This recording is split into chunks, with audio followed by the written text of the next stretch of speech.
கூட அதெல்லாம் ஒன்றும் கூட கவலை இல்லை. முப்பது ஒன்று காமிச்சிருங்களா? இது ஏதோ அக்கால சொல்ல கொஞ்சம் சதுவு வச்சுருக்கோம்.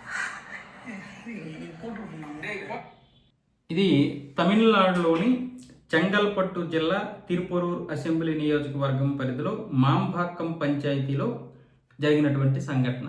9,80,000 రూపాయలు కాంట్రాక్ట్ పనికి సంబంధించి 1,30,000 రూపాయలు లంచం తీసుకున్నటువంటి ఈ యొక్క వీడియో క్లిప్ విజయవాడకు వెళ్ళేసరికి ఈ సొంత పార్టీ నేతని వెంటనే పీకి పారేశాడు. అవినీతిని నేను నిర్మూలిస్తాను, అవినీతికి వ్యతిరేకంగా పోరాడతాను అన్నటువంటి విజయ్ ఈ మాట కట్టుబడి ఉన్నాడు. నిజంగా దీన్నైతే మామూలుగా చాలా పార్టీలు పరిశీలిస్తాం, చూస్తాం, ఏంటనేది నిగ్గు తేలుస్తాం, తర్వాత యాక్షన్ తీసుకుంటామని చెప్తారు. తర్వాత వాడికి ఫోన్ చేసి గట్టిగా వార్నింగ్ ఇస్తారు, ఇంకెప్పుడు ఇలాంటివి చేయకని చెప్పేస్తారు, అయిపోయింది. ఎందుకంటే 1,30,000 తీసుకుంటే వాడు ఇలా ఎంతోమంది దగ్గర తీసుకొని పైన ఉన్నటువంటి అధికారులకి, పైన ఉన్నటువంటి నాయకులకి పంపించాలి కాబట్టి ఎవడు ఏమండ ఇక్కడ.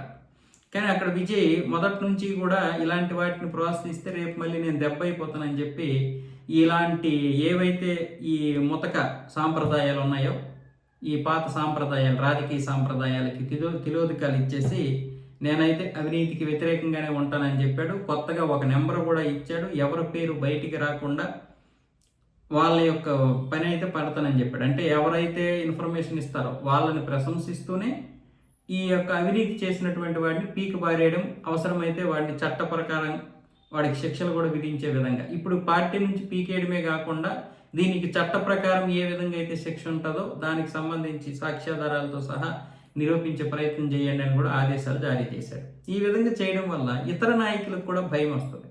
అయితే ఇది అవినీతిని పూర్తిగా అరికడతదా అంటే అరికట్టదు.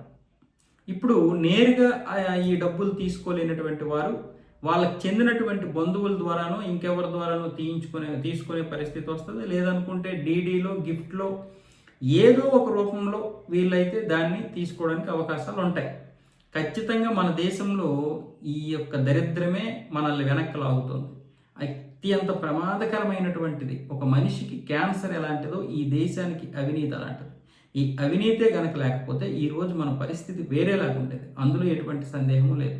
మొదటి నుంచి అవినీతి అవినీతి అవినీతి, చివరికి మన ఇంట్లో అవినీతి చేసిన వాడికే గౌరవం ఎక్కువ.